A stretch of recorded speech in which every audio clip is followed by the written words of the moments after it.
अ, प्रतीक जी, राहुल गांधी जी बहुत सारी चीज़ें कहते रहते हैं। राहुल गांधी जी को कितना सीरियसली लेना है एक एमपी को? देश में 545 एमपीज़ हैं, उसमें से राहुल गांधी को कितना सीरियसली लेना है, देश की जनता ऑलरेडी तय कर चुकी है। बात जब क्रिटिसिज्म की आती है प्रतीक जी, मुझे लगता है कि इस देश के हर ऑब्जेक्टिव इंडिविजुअल ने इस बात को लेकर के कहीं ना कहीं माना है कि सरकार जो आज सीरियस हुई है वैक्सीनेशन को लेकर के, वो 2-3 महीने पहले हो सकती थी। इस बात से मुझे नहीं लगता कि किसी ने इनकार किया है।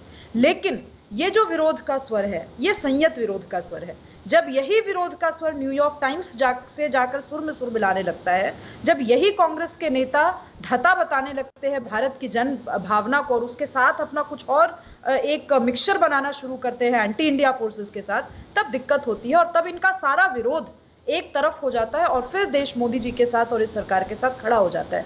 हम आपने कितने अच्छे तरीके से आपने बात की, लेकिन इस बातचीत के दौरान मैं एक चीज लगातार नोटिस कर रही हूं कि अगर देश की जनता कहेगी, अगर हमें कटघरे में खड़ा किया जाएगा तो हम माफी मांगेंगे। भाई, आपको माफी नहीं मांगना है। छत्तीसगढ़ और राजस्थान के रिपोर्टर्स, जो ग्राउंड रिपोर्टर्स, उनसे बस बात करनी है और बात करके आपको अपनी स्ट्रैटेजी बनानी है। क्या आपने बनाई स्ट्रैटेजी? नहीं बनाई। और ये बात केवल कांग्रेस बीजेपी की हम क्यों कर रहे हैं? जब न्यूयॉर्क टाइम्स रिपोर्ट करता है और उसका ये कहना है कि अंडर रिपोर्टिंग है, तो क्या भारत के जितने भी स्टेट गवर्नमेंट्स हैं, सबको एक साथ आकर मिनिस्ट्री ऑफ एक्सटर्नल अफेयर्स को कहना नहीं चाहिए था कि हमारे यहां से रिपोर्टिंग सही हुई है, आप न्यूयॉर्क टाइम्स को जवाब दीजिए? ये हिम्मत और ये दम और ये रीढ़ राहुल गांधी के पास क्यों नहीं है? राहुल गांधी के प्रवक्ताओं के पास क्यों नहीं है, जो यहां पर आकर के बात कर रहे हैं? एक शिकायत मुझे अपनी सरकार से भी है। न्यूयॉर्क टाइम्स लगातार इंडियन वेरिएंट करके बात करता रहा कोरोना वायरस पर। न्यूयॉर्क टाइम्स लगातार इस तरीके की भ्रामक खबरें छाप रहा है।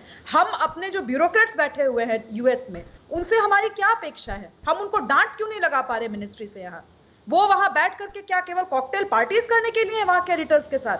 हमारी कौन सी फॉरेन अफेयर्स की स्ट्रैटेजी है कि ऐसी रिपोर्ट छपती जाती है, लगातार छपती जाती है और हम बिल्कुल चुपचाप बैठे रहते हैं? भाई, कोई रीजन है कि इतनी बड़ी ब्यूरोक्रेसी को हम सर पे बिठा करके? मैं बार बार कहती हूं प्रतीक जी कि सफेद तौलिए पर बैठा ब्यूरोक्रेट लगातार 70 सालों से राज कर रहा है। 5 साल में तो हम लोग अपने नेता चुन करके भेज देते हैं और चेंज हो जाते हैं अगर समझ में नहीं आता हमें लीडरशिप। तो ये जो ब्यूरोक्रेट्स है, उनका क्या किया जाए? हमने आज तक किसी भी ब्यूरोक्रेट को New York times, Washington post, guardian जैसे बड़े अखबारों में, या जो भी हम मानते हैं जिनको कि इंटरनेशनल मीडिया सेट करते हैं, एजेंडा सेट करते हैं, उनको हम क्यों नहीं बता पाए कि आप पार्टीज के अलावा ये काम है मिनिस्ट्री का, वो क्यों नहीं कर पाते हैं? ये एक बहुत बड़ा प्रश्न है वेरी वेल जिसमें सेड, मुझे लगता है वेरी बात वेल सेड, होनी चाहिए। Very well said.